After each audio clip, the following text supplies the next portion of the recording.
Cayo Lara, coordinador general de Izquierda Unida, muy buenos días. Buenos días. En virtud de su presencia hoy hemos traído este grupo por petición expresa suya, imagino que le gustan, y no sé si pensando en que ya no queda nadie de los de antes y los que hayan cambiado en Izquierda Unida.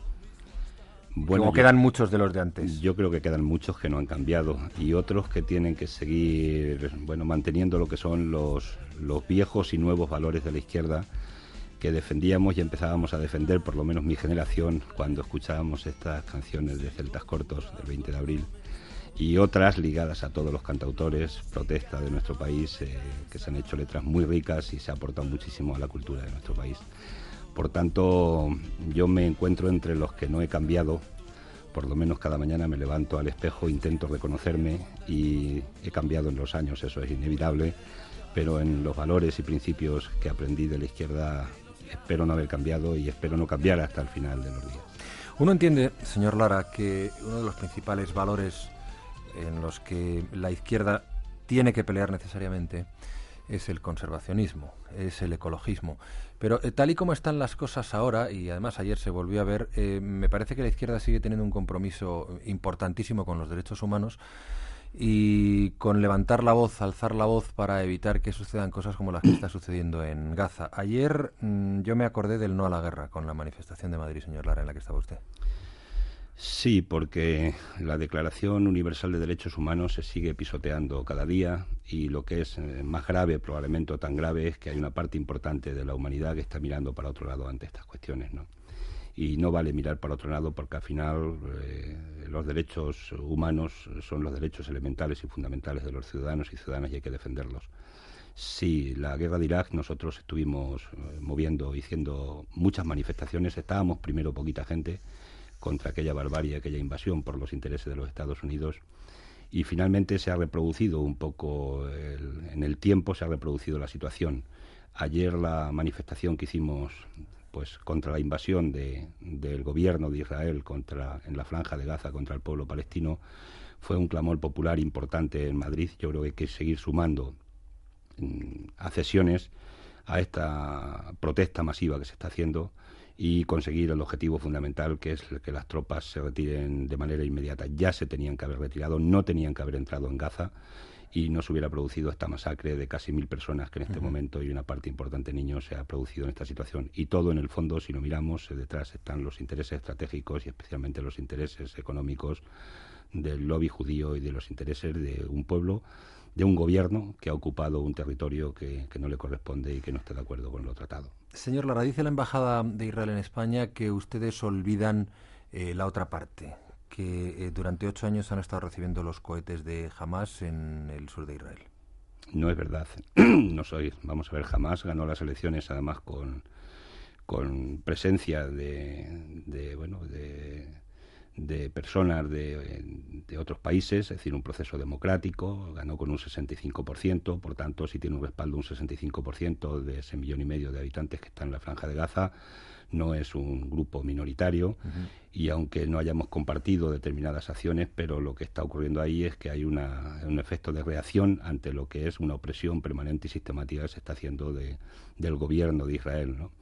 Y además, por hacer paralelismos odiosos, probablemente es absolutamente triste y lamentable que el pueblo de Israel en su conjunto, porque una parte sí lo comprende y está convencido de que no está por esa vía, por la vía que está haciendo el gobierno de Israel, nos recuerden aquel tiempo en el que toda la humanidad nos movimos también en su favor para que no se produjera aquel exterminio, desgraciadamente, que hizo el nazismo con ellos, ¿no? Por tanto, volviendo a Hamás, nosotros creemos que hay un efecto de reacción que se está produciendo y desde luego lo que no se puede es matar a ciudadanos civiles porque alguien está tirando unos cohetes, que eso había que analizarlo también más en profundidad porque hay un bloqueo, hay una opresión sobre un pueblo y lo que están haciendo en este momento desgraciadamente es que están alimentando de nuevo el odio y por tanto alargando lo que es el tiempo de la paz.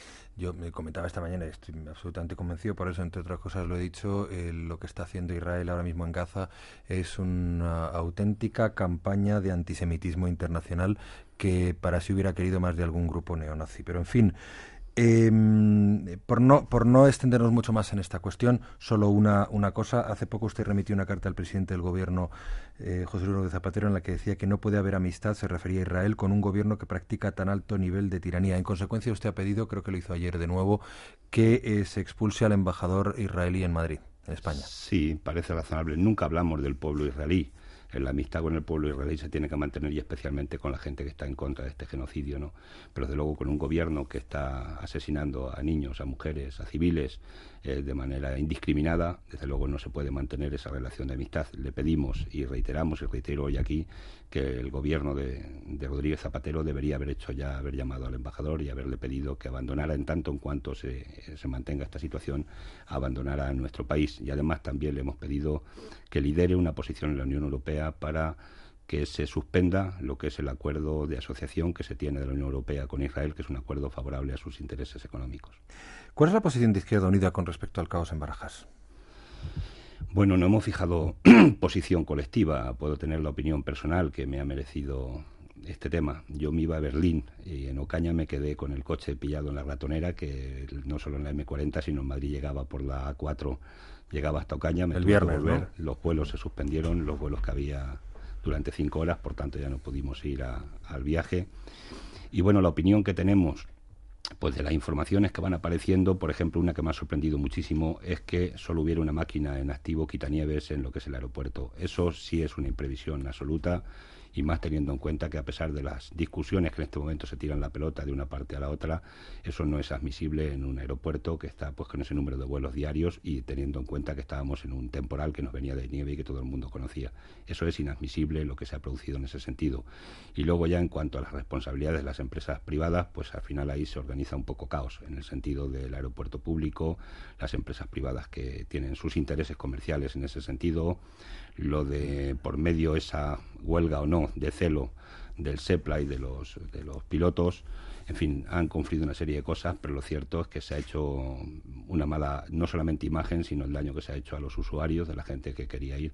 Yo creo que cosas pueden ser inevitables, pero en este caso probablemente cuando se ponen todos los medios posibles, pues si es inevitable ya lo que pasa, se han puesto los medios. La impresión que se percibe desde, por lo menos la que yo percibo personalmente, que no se han puesto los medios, y creo que la ministra en este caso, pues el AENA como tal, creo que no han cubierto las expectativas mínimas que tenían que tener creadas ante la situación que venía. ¿Van a exigir ustedes responsabilidades políticas al gobierno? Bueno, nosotros tenemos pedido la comparecencia también de la ministra en este sentido, si la información que tengo es correcta. No hemos planteado todavía ninguna cuestión, pero en esta semana seguramente lo veremos y pediremos algún tipo de responsabilidades. No nos vamos a tirar al cuello como hace con excesiva alegría a veces el propio Partido Popular. Vamos a meditar el tema profundamente, y desde luego si hay que pedirlas, las pediremos en esta semana que viene. ¿Cómo lleva Cayo Lara el ejercicio del liderazgo de una organización política, la tercera en votos en España, no lo olvidemos, sin tener un escaño parlamentario? Bueno, pues ahora un poco compleja la situación aterrizando, ¿no? Porque además yo no tenía, en mis previsiones no estaba ser coordinador de Izquierda Unida, ¿no? Pues bueno, son estas cosas que pasan en la vida y ¿Cómo? Sí, yo no tenía previsto coordinar esta organización. Yo estaba en Castilla-La Mancha, coordinaba allí lo que podía la organización regional, y al final estas cosas ya se puede suponer cómo funcionan. Pues te empiezan a llamar, empiezan a decir que eres necesario, y bueno, la gente que tenemos un compromiso con la justicia social y con los trabajadores y trabajadoras, las capas más desfavorecidas, con una sociedad más justa, pues al final no es que nos creamos los imprescindibles. Yo nunca me considero imprescindible, pero bueno, llega un momento y dices eres necesario, y dices cierras los ojos y te metes, ¿no? Por tanto, yo he dicho siempre, yo pasaba por allí, me cogieron y aquí estoy, ¿no? Entonces, ¿cómo se lleva esto? Pues hombre, teniendo un diputado como Gaspar Llamazares en este momento, que es muy trabajador. Hay buena comunicación. Hay buena Con comunicación. él, ¿no? Y Gaspar, yo ya lo he dicho en repetidas ocasiones, pues se debe al programa electoral de 2008 y además a los acuerdos que emanen de los órganos de Izquierda Unida. Por tanto, va a haber buena sintonía, y lo que vamos a hacer pues es canalizar la actividad de la organización, la demanda que tiene la calle.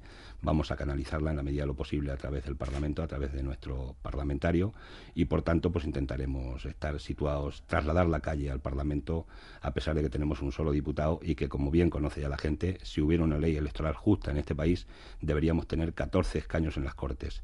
Y también aclarar que los 12 escaños que nos faltan a nosotros, incluida Iniciativa, se los reparten entre el Partido Popular y el Partido Socialista. ¿Usted ha hablado ya con el señor Blanco, con el vicesecretario general del PSOE? Bueno, hablamos en el Congreso de Comisiones Obreras, el día de la inauguración del Congreso. Él había hecho una llamada el día 15, día después de mi elección como coordinador y de la nueva dirección, y bueno, no hubo manera de conectarnos. Él se pasó una ejecutiva, yo estaba en otro sitio y ese día no hubo manera de hablar finalmente. Pero luego en el Congreso de Comisiones 3 días después coincidimos y quedamos verbalmente que íbamos a tener un contacto ya institucional en este tiempo que viene, y nosotros además tenemos interés en hablar con el PSOE pues, de los temas de Estado que nos interesan, nos afectan a todos y especialmente al conjunto de ciudadanos y ciudadanas, y también con el Partido Popular. Vamos a dirigir un escrito probablemente en esta semana pues pidiéndoles también un encuentro para que hablemos de elementos de este tipo, de la Constitución española, del grado de incumplimiento, de la ley electoral, en definitiva de temas que tienen que ver con los intereses de los ciudadanos y ciudadanas. Y supongo que la economía, usted el día de su, iba a decir ascensión, bueno, no, de su asunción, digámoslo así, de responsabilidad, ya habló de lo importante que es que los sindicatos modifiquen su estrategia, o al menos eso sí entendí, y entendí también que ustedes van a relanzar la relación con los sindicatos. Imagino que singularmente con Comisiones Obreras, que ha sido con quienes siempre ha habido más cercanía. ¿Van a coordinar ustedes más su política económica como oposición desde la izquierda con los sindicatos? Dos cosas. Una, en Izquierda Unida, que es un movimiento político y social, hay distintas sensibilidades sindicales también. Hay gente de Comisiones Obreras mayoritariamente, pero también hay gente de UGT y de otras organizaciones sindicales. Por tanto, tenemos pluralismo sindical en la organización, en la militancia sindical. La segunda cosa es que, bueno, nosotros no somos quienes para decirle a los sindicatos si tienen o no que convocar una huelga. Lo que nosotros dijimos y reiteramos, y yo creo que cada día más, es que en las condiciones que se están produciendo en este país es que pueden generar una reflexión profunda en los sindicatos y pueden ir a la convocatoria probablemente de una huelga general, pero eso depende de ellos, no de nosotros. Nosotros la vamos a apoyar si lo deciden. 140.000 parados más en este mes, que hemos cerrado diciembre, 500.000 parados más en los 3 últimos meses, significa 500.000 personas que han ido a los sindicatos o a otros asesores laborales, pero fundamentalmente a los sindicatos, a pedir asesoría jurídica ante esos despidos. Están saturados los sindicatos de la situación. Por tanto, si esto no provoca una situación de reflexión profunda en los sindicatos de clase de nuestro país, bueno, pues es que no verían el mundo, pero lo están viendo, ¿no? Y yo creo que esto se va a producir en este tiempo que viene. Y en cuanto a la relación, nosotros vamos a mantener una relación fraternal con los sindicatos y especialmente con Comisiones Obreras.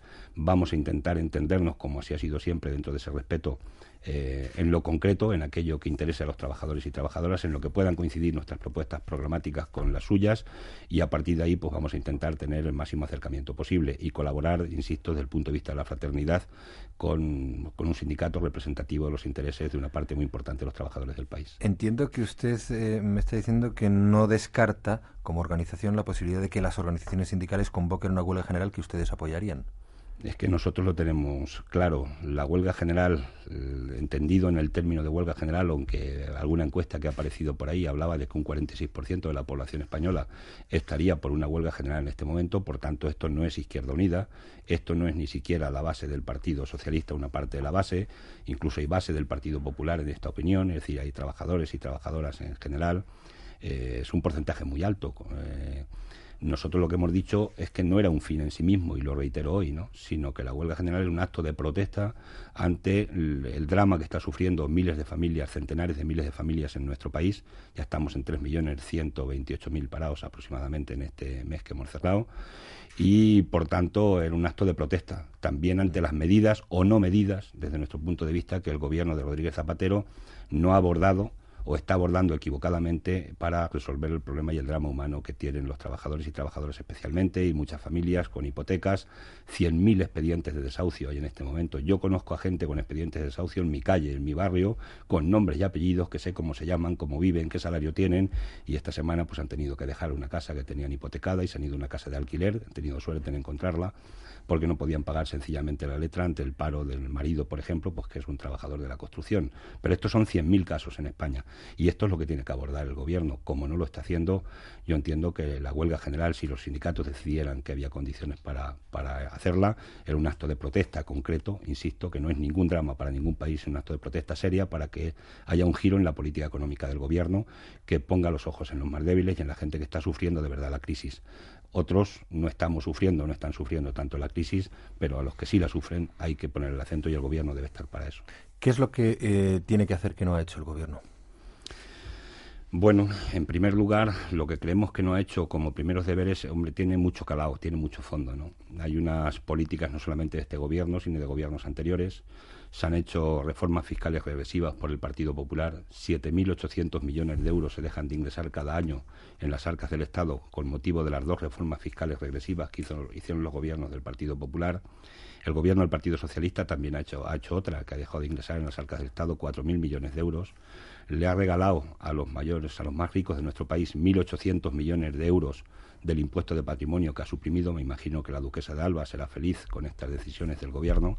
Y luego nos está devolviendo 400 euros a aquellos que sí pagamos IRPF, que son otros 5.600 millones de euros, y que es una barbaridad de dinero que no está resolviendo nada, y ese dinero se podía haber hecho en inversión productiva. Quiero decir con esto de que se han saqueado desde el punto de vista de esta medida las arcas del Estado, y ahora hay problemas serios para poder abordar los problemas de fondo de invertir en una economía productiva, que es la que no ha tenido orientación, no ha habido orientación en este país. Se ha ido una economía fácil, la economía especulativa del ladrillo.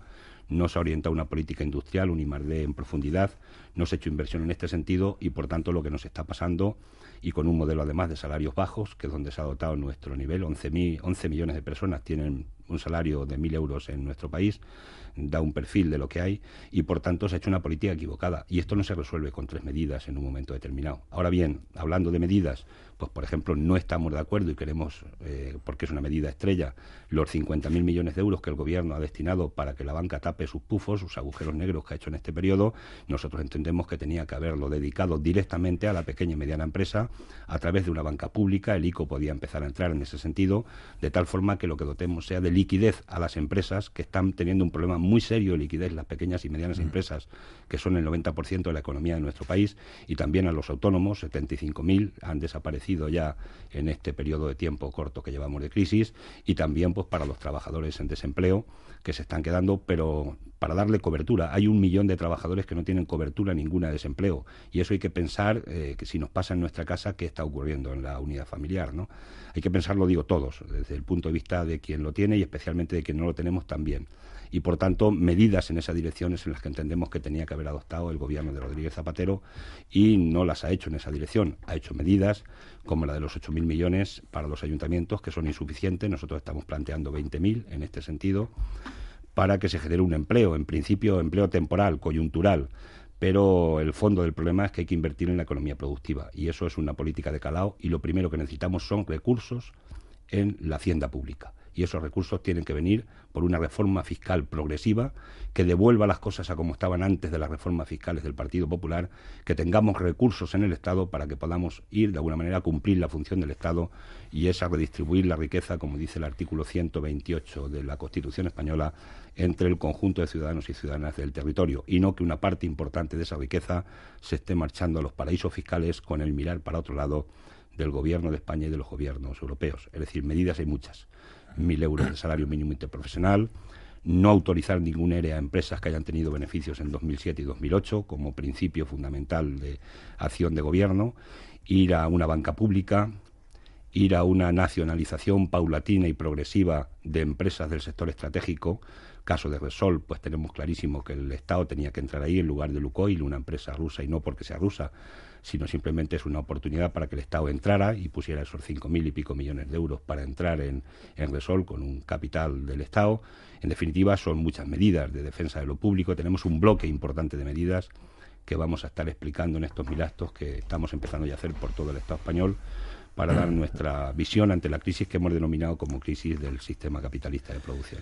Sí, se refiere en concreto con los 1.000 actos algo que se decidió precisamente en esa reunión en la que Cayo Lara resultó elegido coordinador general de Izquierda Unida. Le voy a preguntar si se están desarrollando esas reuniones, esos encuentros. Entiendo que sí, por lo que me está diciendo. Señor Lara, ¿le van a dejar gestionar en paz? Quiero decir, si los resultados no son buenos en el País Vasco o en Galicia, ¿va a volver a levantarse alguna bandera contra el coordinador general de Izquierda Unida en la organización? Tampoco pasaría nada por eso, ¿no? ¿Usted volvería encantado a Ciudad Real? Sí, yo he dicho siempre que vine aquí, tengo la maleta hecha todos los días y no soy ambicioso políticamente, me considero un tipo normal, ya lo he dicho en muchas ocasiones, es la mejor presentación que han hecho en mi vida, un tipo corriente, y por tanto en esa línea vamos a trabajar. Lo de Galicia, en Galicia estamos muy débiles.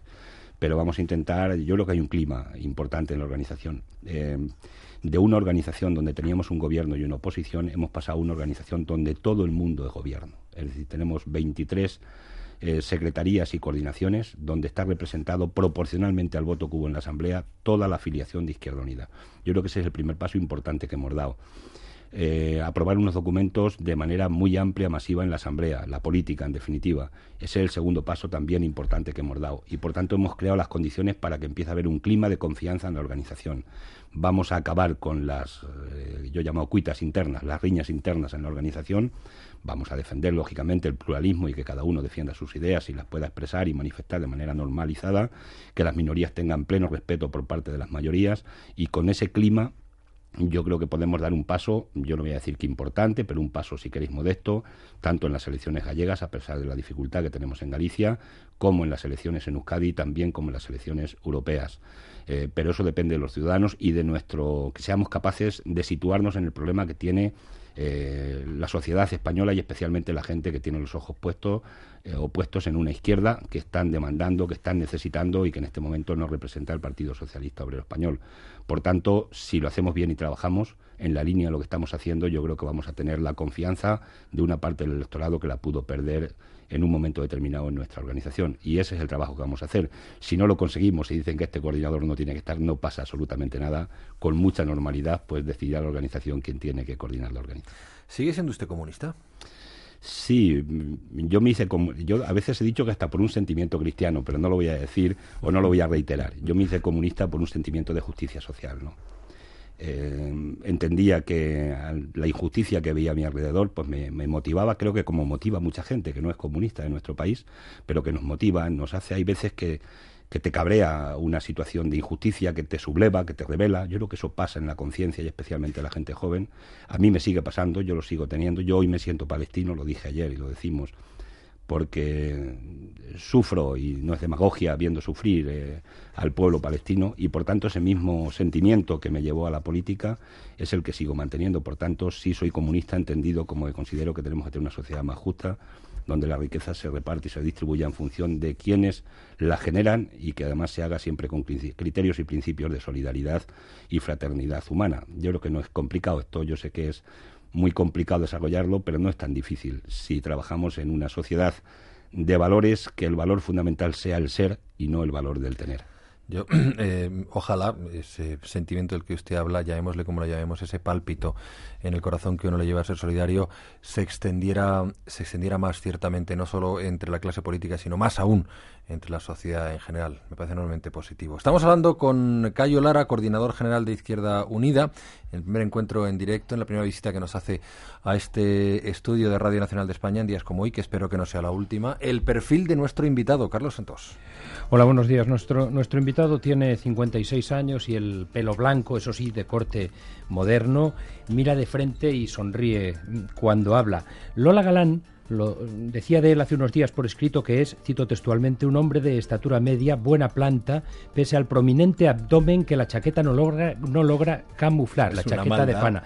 Bueno, la verdad es, desde aquí no atino a ver si su abdomen es o no prominente, porque entre otras cosas, con claro, esto de la coordinación. Eso es, yo de hecho quiero decir que es que ha estado durante toda la entrevista con los brazos cruzados sobre la mesa, con lo cual no atino a verlo, pero lo cierto, ahora que ha abierto los brazos, es que no advierto que sea, y yo creo que Lola quería decir incipiente abdomen, que es lo que tenemos casi todos los miembros de la especie humana, sobre todo los masculinos. No lleva la chaqueta de pana hoy, lleva un jersey de cremallera de un tono verdoso muy moderno, sobre una camiseta oscura y acompañado por una bufandilla que a mí me parece muy bonita, de rayas, teja y negras, la verdad.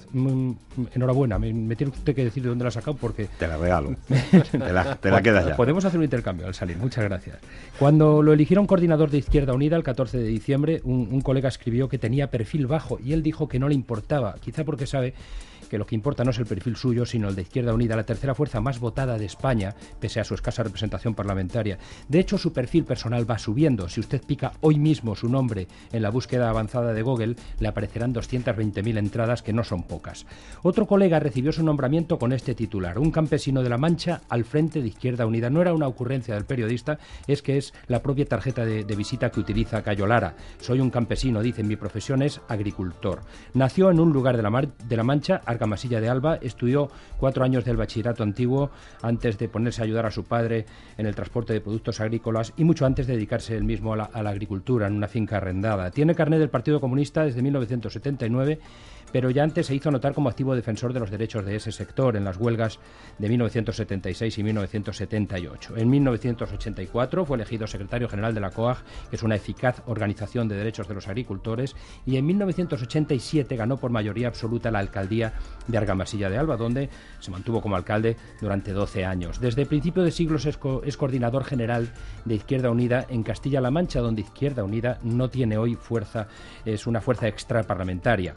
En los últimos tiempos se ha distinguido, junto con el alcalde de Seseña, Manuel Fuentes, en la lucha contra la corrupción urbanística en general y contra las actividades del constructor Francisco Hernando El Pocero en particular. En las últimas elecciones regionales recorrió la comunidad en moto. La afición a la moto es algo que tiene en común con el conductor de este programa, como cabeza de lista de Izquierda Unida, pero no consiguió escaño. Y ya saben ustedes que en la última Asamblea Federal de Izquierda Unida, el 14 de diciembre, lo eligieron coordinador general con un 53% de los votos. Aunque él era el candidato de un sector específico, el sector vinculado al Partido Comunista de España, quizás era el candidato con menos enemigos dentro de la organización, el que presentaba menos aristas y el que despertaba menos recelos. En Izquierda Unida pasa por ser un hombre sin dobleces y él mismo presume, ya lo han oído, de ser un tipo normal, un tipo corriente, nos ha dicho textualmente. No es corriente que un político defienda, como hizo él en su primer discurso, la honradez de los políticos, la austeridad, la ética y, en fin, esos viejos valores de la izquierda a los que ha hecho referencia en el inicio de esta conversación. Sin ética, dijo el día que presentó su candidatura, no puede haber política que se llame política de izquierdas. Por lo demás, les diré que es aficionado a la caza, aunque ya casi no tiene tiempo para ejercer, y que de vez en cuando se arrima unos callos y una cañita en el bar El Gallo de su pueblo, y que tiene 2 hijos. El mayor, licenciado en empresariales, se llama Olmo. La niña, estudiante de historia, se llama Cintia. Bueno, si recordamos que su nombre propio es Cayo, pues parece evidente que en la familia del señor Lara lo último que miran al elegir los nombres es el santoral.